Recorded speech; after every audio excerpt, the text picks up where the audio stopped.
क्या आपको पता है कि प्रधानमंत्री मोदी जब अपने दूसरे कार्यकाल के आखिरी पूर्ण बजट का उद्घोष कर रहे हैं तो दुनिया की कुछ बड़ी ताकतें भारत के खिलाफ युद्ध छेड़ रही हैं। जरा सुनिए। मिस इन्फॉर्मेशन, डिसइन्फॉर्मेशन, अपप्रचार के माध्यम से लगातार हमले हो रहे हैं। भारत की और बुरी नजर रखने वाली ये ताकतें जानती हैं कि मोदी को हराना आसान नहीं है और इसीलिए नए हथियार का सहारा लिया गया है। इन्फॉर्मेशन को भी हथियार बना दिया गया है।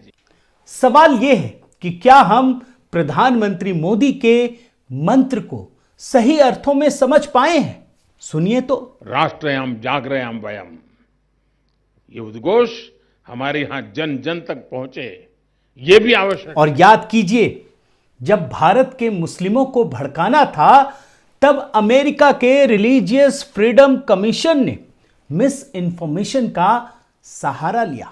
भारत ने जब कोरोना महामारी के दौरान अपनी वैक्सीन के जरिए तहलका मचा दिया तब भी दुनिया ने उसे रोकने के लिए मिस इन्फॉर्मेशन का ही सहारा लिया। जब भारत ने कृषि क्रांति के लिए कृषि से जुड़ा हुआ 3 कानूनों को लागू किया तब भी किसानों को भड़काने के लिए मिस इन्फॉर्मेशन का ही सहारा लिया गया। पिछले कई वर्षों में जब पूरी दुनिया में प्रधानमंत्री मोदी की ग्लोबल अप्रूवल रेटिंग सबसे अधिक है तो जाहिर है प्रधानमंत्री मोदी की छवि को खराब करने के लिए, धूमिल करने के लिए बीबीसी द्वारा इसी मिस इन्फॉर्मेशन का सहारा लिया गया। तो सवाल यह है कि आज जब भारत विकास की राह में झंडे गाड़ रहा है, यहां के यूनिकॉर्न पूरी दुनिया में पताका फहरा रहे हैं, यहां का एक एक शख्स अमीरी में पूरी दुनिया को चुनौती दे रहा हो, तो उसे खत्म करने के लिए भी क्या मिस इन्फॉर्मेशन का सहारा नहीं लिया जा रहा है? याद रखिए, आज युद्ध हथियारों के दम पर कोई नहीं जीत सकता। रूस जैसा बलशाली देश भी जब आक्रमण करता है यूक्रेन जैसे कमजोर देश पर, तो याद रखिए दोनों तबाह होते हैं और ये तो हम सब जानते हैं ना। और इसी वजह से चीन ने भी ताइवान पर हमला करने की कोशिश नहीं की, साहस नहीं जुटा पाया। और याद रखिए कि आज पूरी दुनिया इंफॉर्मेशन की लड़ाई लड़ रही है, लेकिन भारत की बात करें तो भारत के खिलाफ तो मिस इन्फॉर्मेशन और डिस इन्फॉर्मेशन से लगातार हमला किया जा रहा है। और यह भी मत भूलिएगा दोस्तों कि इस देश का, इस दुनिया का, बल्कि जो सबसे अमीर आदमी है जॉर्ज सोरेस, उसने तो बकायदा भारत की राष्ट्रवादी राजनीति के खिलाफ खुले युद्ध का ऐलान कर रखा है और यह भी कहा है कि जो भारत के खिलाफ इस प्रकार की गतिविधियों में मदद करेगा, शामिल होगा, उसे बकायदा $1 बिलियन की मदद करने का ऐलान भी किया गया है।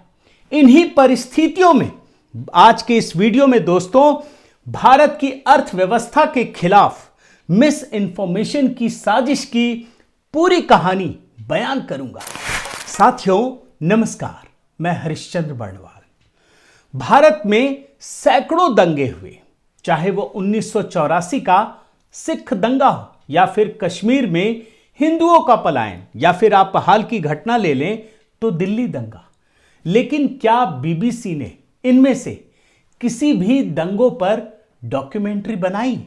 दरअसल बीबीसी का उद्देश्य दंगों पर डॉक्यूमेंट्री बनाना नहीं था, बल्कि इन दंगों के जरिए, डॉक्यूमेंट्री के जरिए भारत की जो विकास की राह है ना, उसको डिरेल करना था, उसे पटरी से हटाना था। और इसीलिए उसने इस नई अर्थव्यवस्था को थामने वाले पीएम मोदी पर टारगेट करने के लिए गुजरात दंगों पर डॉक्यूमेंट्री बनाई। और इसी तरीके से दुनिया में तो कई उद्योगपति हैं, कई रईस हैं, कई लोग हैं जो दुनिया में मतलब अमीरी के रिकॉर्ड बना रहे हैं। और अगर भारत की ही बात करें तो कई यूनिकॉर्न हैं जो पताका फहरा रहे हैं। अमेरिकी रिसर्च फर्म ने अडानी पर ही रिपोर्ट क्यों तैयार की, तो आप समझने की कोशिश कीजिए। उसका मकसद किसी अर्थशास्त्री या किसी उद्योगपति को टारगेट करना नहीं है। उसका मकसद यह है कि भारत में तेज गति से दौड़ती हुई जो अर्थव्यवस्था है उसको नुकसान पहुंचाया जाए, लोगों का प्रधानमंत्री मोदी पर भरोसा खत्म कर सके। जो काम बीबीसी ने किया वही काम हिंडनबर्ग रिसर्च कर रहा है। और अब आपको मैं जब ये रिपोर्ट दिखा रहा हूं ना, तो सबसे पहले ये रिपोर्ट देखिए। बहुत सारे लोगों ने दोस्तों मेरे कमेंट बॉक्स में जाकर ये कहा कि अडानी के मामले में या हिंडनबर्ग की जो रिसर्च रिपोर्ट है उस पर मैं कुछ रिपोर्ट तैयार करके दिखाऊं। और उसी वजह से जब मैंने गहरी पड़ताल की, जब मैंने रिपोर्टों को खंगाला, तब जो तस्वीर सामने आई वो तस्वीर आपके सामने रख रहा हूं। आप ये रिपोर्ट देखिए। अमेरिका में शेयर बाजार से जुड़ी एक रिसर्च कंपनी है हिंडनबर्ग रिसर्च, जो शेयरों की खरीद फरोख्त से जुड़ी जानकारी देकर बाजार में मुनाफा कमाने का काम करती है। खासकर शेयरों की शॉर्टिंग करके अरबों रुपए कमाती है। और हाल ही में इसी हिंडनबर्ग रिसर्च ने अडानी को लेकर एक नेगेटिव रिपोर्ट पेश की। और ये जो रिपोर्ट है ना, ये अडानी की 7 कंपनियों पर बनाई गई। फिर क्या था, नेगेटिव रिपोर्ट है, अमेरिका की कंपनी है, तो आप जानते हैं ना, सारा का सारा जो गैंग है वो तो इसी पर टूट पड़ता है। और देखते ही देखते अडानी के शेयरों में भारी गिरावट दर्ज की गई, लाखों करोड़ रुपए का नुकसान हो गया। अब यहां पर यह जानना जरूरी है कि आखिर हिंडनबर्ग रिसर्च कंपनी क्या है और इसे कौन चलाता है। तो मैंने वो भी रिपोर्टों में देखने की कोशिश की और आप देखिए क्या है। हिंडनबर्ग रिसर्च के मालिक का नाम है अमेरिका का नाथन एंडरसन। और पहले ये व्यक्ति इन्वेस्टमेंट मैनेजमेंट कंपनियों के साथ काम करता था। फिर काम छोड़कर ये क्या बन गया, आप आश्चर्य करेंगे। ये काम छोड़कर इजराइल में ड्राइवर बन गया। आप देख लीजिए। और उसके बाद इसने 2017 में हिंडनबर्ग रिसर्च कंपनी की स्थापना की। यानी इसके जरिए ये कुछ कंपनियों को टारगेट करता है। अब अगर मुख्य रूप से कहा जाए दोस्तों, तो अमेरिका की रिसर्च फर्म हिंडनबर्ग रिसर्च एक शॉर्ट सेलिंग कंपनी। हैरानी की बात यह है कि हिंडनबर्ग रिसर्च ने अडानी पर रिपोर्ट जारी करने के साथ कहा था कि उसने अडानी ग्रुप के स्टॉक में शॉर्ट सेलिंग की है। बड़े ध्यान से समझिएगा, जब यह रिपोर्ट जारी कर रहा था ना, तभी उसने यह बता दिया था कि उसने इसी ग्रुप के स्टॉक में शॉर्ट सेलिंग की है। अब आइए आपको रिपोर्ट से ही समझाता हूं कि शॉर्ट सेलिंग क्या होती है। और जब आप समझेंगे ना, आप हैरान हो जाएंगे। यह भी मैं आपको बता रहा हूं। जब अडानी ग्रुप के शेयर गिर रहे हैं तो हिंडनबर्ग रिसर्च करोड़ों डॉलर का फायदा उठा रहा है। यह भी बात आप समझ लीजिए। और कैसे यह बात मैं कह रहा हूं, इसको समझने की आप कोशिश कीजिए। शेयर बाजार में आमतौर पर जब शेयरों की खरीद पहले की जाती है और बाद में उसकी बिक्री होती है, और जो भाव का अंतर होता है ना, उसी में मुनाफा कमाते हैं। मतलब आमतौर पर मैं या आप क्या करते हैं, पहले शेयर खरीदते हैं और फिर जब शेयर के दाम बदलते हैं तो उसको बेच देते हैं, फिर मुनाफा कमाते हैं। लेकिन शॉर्ट सेलिंग में यह रणनीति उल्टी हो जाती है। बड़े ध्यान से समझिएगा। यहां अधिक भाव में शेयरों को पहले बेच दिया जाता है और फिर जब शेयरों के दाम गिर जाते हैं तो उसे खरीद कर मुनाफा कमाया जाता है। यानी शॉर्ट सेलिंग का अर्थ क्या है? शॉर्ट सेलिंग का अर्थ यह है कि आप खरीदने से पहले ही शेयर को बेच दो। अब आपके मन में यह भी सवाल उठता होगा ना कि जब आपके पास शेयर है ही नहीं तो आप बेचेंगे कैसे? देख लीजिए, यह इतना बड़ा गणित है जिसने लाखों करोड़ रुपए डुबा दिए अडानी के, कि आपके पास शेयर ही नहीं और आपने बेच भी दिया। तो यह भी गणित आप समझने की कोशिश कीजिए। इसमें ब्रोकरेज हाउस सौदा पूरा करने में मदद करते हैं। जो ब्रोकरेज हाउस होते हैं, ब्रोकरेज हाउस शॉर्ट सेलर को ऐसे निवेशकों से जिनके पास शेयर मौजूद है उधार लेने में मदद करता है। यानी आपके पास शेयर नहीं है, आप उससे संपर्क करते हैं जिसके पास शेयर मौजूद होता है और शॉर्ट सेलर इन उधार लिए गए शेयरों की बिक्री करता है और खरीद के साथ इन शेयरों को वापस इनके ऑनर को दे दिया जाता है। इस पूरी प्रक्रिया में शॉर्ट सेलर मुनाफा कमाता है। अब आप समझ गए ना कैसे हो रहा है। आपके पास शेयर नहीं है, लेकिन आप उन लोगों के पास जाते हैं जिनके पास शेयर मौजूद है और आप कहते हैं कि यार आप कुछ समय के लिए मुझे शेयर दे दो, मतलब आप रेंट में दे दो शेयर, जैसे आप रेंट में घर देते हैं ना वैसे ही, और उसके बाद मैं आपको एक अमुक समय के बाद ये शेयर वापस कर दूंगा और बदले में रेंट भी दूंगा। वो पूछेगा मुझे क्या फायदा होगा, तो आपको रेंट दूंगा। फिर ये क्या करता है कि जो महंगे शेयर होते हैं उसे एकदम झटके से बेचता है और ये प्रिडिक्ट कर देता है कि ये बर्बाद होने वाला है, बस दाम गिर जाते हैं। फिर ये सारे शेयर खरीद लेता है और उसे शेयर देता है जिससे इसने वापस लिया है। और ये जो रिपोर्ट है ना, मैंने CNBC की रिपोर्ट के जरिए बताने की कोशिश की है। अब ये जो मैं आपको बता रहा हूं ना दोस्तों, ये थोड़ा आपको टेक्निकल लग सकता है, लेकिन ये समझना बहुत जरूरी है। अगर आप इस देश के विकास को समझना चाहते हैं, विकास के राह में जो रोड़ा अटकाते हैं उसे समझना चाहते हैं, तो ये समझना जरूरी है। वैसे हिंडनबर्ग की रिपोर्ट में एक और लोचा है और वो लोचा जानते हैं, टाइमिंग को लेकर है। जिस समय ये रिपोर्ट पेश की गई है उसे लेकर सवाल खड़ा हो रहा है, और क्यों हो रहा है ये समझिए। ये रिपोर्ट ऐसे समय में आई है जब अडानी समूह अपनी मूल कंपनी अडानी एंटरप्राइजेस का FPO बाजार में लेकर आया है, और ये प्राइवेट सेक्टर का सबसे बड़ा FPO है, प्राइवेट सेक्टर का सबसे बड़ा FPO है। और उससे पहले ये रिपोर्ट लाई गई है, यानी ये मंशा नजर आती है कि जानबूझकर अडानी की कंपनियों को नुकसान पहुंचाने के लिए ये रिपोर्ट जारी की गई है। अब एक बात जो आपको समझ में आई होगी कि हिंडनबर्ग की जो रिपोर्ट है या हिंडनबर्ग की जो रिसर्च कंपनी है, उसका सीधा साधा धंधा क्या है। उसका सीधा साधा धंधा जो है वो मुनाफा कमाना है। ये कोई सामाजिक कार्य के लिए नहीं आई है। इसका कोई, जैसे होता है ना कुछ NGO का होता है कि भैया हम सोशल सर्विस कर रहे हैं, ये कोई सोशल सर्विस नहीं कर रही है कंपनी। ये रिपोर्टरों या पत्रकारों की कोई कंपनी नहीं है, ये कोई रिसर्च बेस्ड संस्था नहीं है, बल्कि इसका काम सिर्फ और सिर्फ मार्केट में रिसर्च करके मुनाफा कमाना है, मार्केट में सिर्फ फायदा उठाना है। ये वो कंपनी है जिसके बारे में लोग बता ही नहीं रहे। अब जाहिर है इतनी सारी चीजें जब पता चल रही हैं तो फिर अडानी ग्रुप भी तो कुछ ना कुछ तो करेगा ना।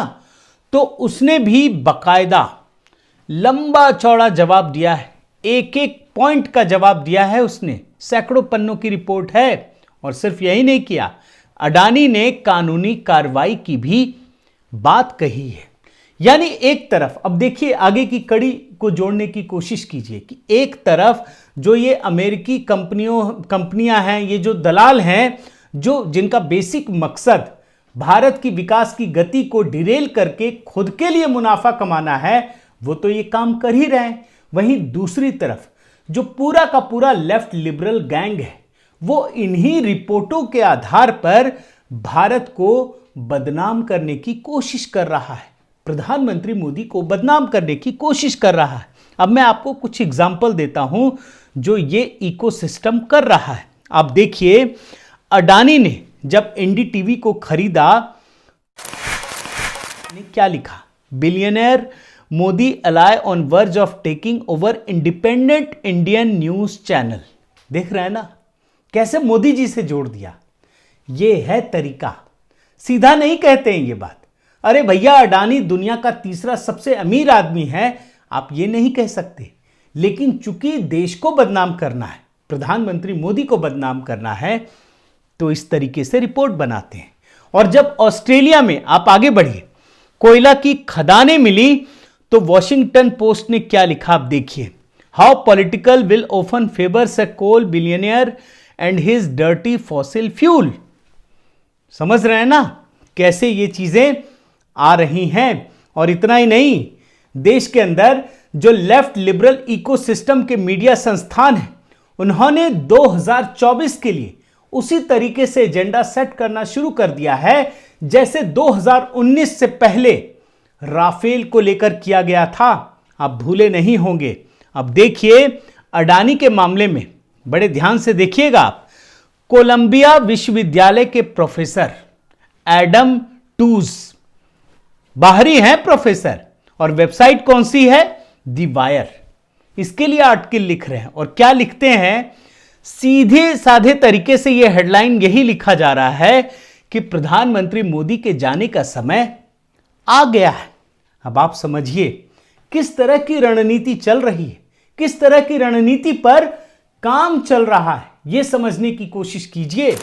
हालांकि एक अच्छी बात तो यह है दोस्तों कि हिंडनबर्ग रिसर्च की जो रिपोर्ट है उसके फ्रॉड को दुनिया की बड़ी कंपनियां भी बहुत अच्छी तरीके से समझ रही है, और इसीलिए दुनिया की कुछ दिग्गज ब्रोकर हाउसों ने भी इस रिपोर्ट पर सवाल उठाया है। जैसे CLSA और जेफरीज ने अपनी अलग अलग रिपोर्ट में कहा है कि अडानी ग्रुप में बैंकों का एक्सपोजर मैनेजमेंट लिमिट में है। मतलब जो एक्सपोजर मैनेजमेंट की बात होती है वो लिमिट में है, यानी बैंकों ने इतना लोन नहीं दिया हुआ है कि जोखिम को मैनेज नहीं किया जा सके। अभी इस समय आप एक नैरेटिव सुनते होंगे कि अडानी बर्बाद हो गए तो देश ही बर्बाद हो जाएगा, बैंक डूब जाएगा, LIC डूब जाएगी। लेकिन सच्चाई क्या है वो मैं आपको समझाने की कोशिश कर रहा हूं। जब पूरी दुनिया के बैंकों का विश्वास, पूरी दुनिया की एजेंसी का विश्वास अडानी ग्रुप पर है और जिसने रिपोर्ट बनाई है वही जब अडानी के शेयर को खरीद रहा है, तो आप समझिए कितना बड़ा घपला है ये, कितना बड़ा फ्रॉड है।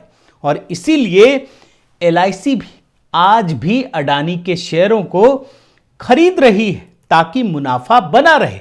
और उन लोगों को भी जवाब मिलना जरूरी है जो कहते हैं ना कि LIC बर्बाद हो जाएगी। उनको पता होना चाहिए कि LIC का मात्र 1% शेयर का एक्सपोजर ही अडानी कंपनियों में है, यानी सिर्फ 1%। पल भर के लिए मान लीजिए कि अडानी की सारी कंपनियां डूब जाएंगी तो क्या होगा? सिर्फ 1% शेयर। और आज की जो स्थिति है वो जानते हैं क्या है? जितना LIC ने इन्वेस्टमेंट किया है उससे ज्यादा आज भी कमाई है। यही हकीकत है जब लाखों करोड़ रुपए डूब चुके हैं। और इतना ही नहीं, देश का जो सबसे बड़ा बैंक है SBI, उसने भी जो रिपोर्ट दी है वो कोई ऐसा नहीं है कि कोई बड़ी आशंका पैदा करने वाली है। उसने भी कहा है कि अडानी की कंपनियों में निवेश RBI की निर्धारित सीमा से नीचे है। अब इतना कुछ दिखाने के बाद दोस्तों आपको क्या समझ में आया कि अडानी की कंपनियों के साथ, इस देश की अर्थव्यवस्था के साथ, इस देश के विकास मॉडल के साथ एक बड़ा फ्रॉड करने की कोशिश की गई है। जो कंपनी रिपोर्ट जारी करती है वही कंपनी शेयर भी बेचती है और शेयर भी खरीदती है, भारतीय कंपनी के शेयर को खरीदती है। इसका मतलब आप समझिए। लेकिन जो इस देश का लेफ्ट लिबरल गैंग है उसने तो माहौल बना दिया। और उसके बाद आगे बढ़िए, जो इस देश की पार्टियां हैं जैसे कांग्रेस है या विपक्षी पार्टियां हैं, इन्हीं रिपोर्टों का हवाला देते हुए ये कह रही है कि भारत के जनता का पैसा खतरे में पड़ गया है, भारत के बैंक डूब जाएंगे, भारत की LIC डूब जाएगी। इस तरीके से नैरेटिव क्रिएट करने की कोशिश कर रहे हैं। यानी आप देखिए कितना खतरनाक है ये पहलू कि एक तरफ एक विदेशी रिसर्च फर्म के रिपोर्ट के आधार पर ये कह रहे हैं कि देश की अर्थव्यवस्था खतरे में है, वहीं इसी रिपोर्ट को लेकर दुनिया की कई एजेंसियां बता रही हैं कि जो अमेरिकी रिसर्च एजेंसी है उसने सही रिपोर्ट नहीं दी, तो उसकी बात भी कोई नहीं कर रहा है। और ये बहुत अच्छी बात नहीं है दोस्तों। इसीलिए इस देश के आम नागरिकों के लिए एक ही मंत्र है, जब इतना कंफ्यूजन फैलाने की कोशिश की गई है कि अगर कहीं कोई संदेह या गलत की गुंजाइश है तो प्रधानमंत्री मोदी पर भरोसा रखिए और याद रखिए कि तह तक पहुंचने की जो भी कोशिश हो सकती है वो ये सरकार जरूर करेगी। लेकिन सबसे बड़ी जिम्मेदारी हम नागरिकों की भी है दोस्तों, क्योंकि हमको भी अपने ऊपर विश्वास रखना होगा और ये समझना होगा कि इस देश के ऊपर इंफॉर्मेशन को लेकर जो हमला हो रहा है उसे हम नागरिक भी बड़ी ही जिम्मेदारी के साथ समझें। और इस बात का इशारा तो खुद प्रधानमंत्री मोदी ने भी किया है।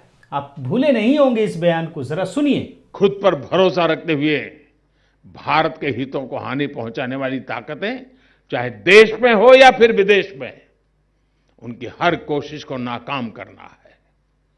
राष्ट्र रक्षा अब सिर्फ सीमाओं तक सीमित नहीं है, बल्कि बहुत व्यापक है। इसलिए हर नागरिक को इसके लिए जागरूक करना ही उतना ही आवश्यक है। साथियों, 2019 के चुनाव के दौरान जो इस देश की लेफ्ट लिबरल शक्तियां हैं, जो गैंग है, वो किस तरीके से काम कर रहा था, ये हम सब ने बहुत अच्छे से देखा।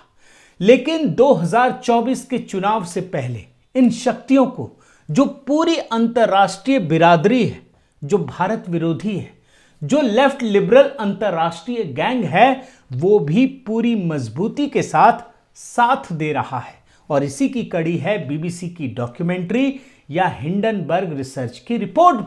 तो ऐसे में ये याद रखिए कि 2024 के चुनाव का जो भी परिणाम निकलेगा, उससे भारतीय संस्कृति की दिशा और दशा भी तय होनी है। और यही हम भारतीयों को समझने की जरूरत है। बहुत बहुत धन्यवाद। आपसे निवेदन है साथियों कि आप मेरे इस चैनल को जरूर सब्सक्राइब कीजिए, लाइक कीजिए, शेयर कीजिए, कमेंट कीजिए और इस बेल आइकन को प्रेस करना मत भूलिएगा। नमस्कार।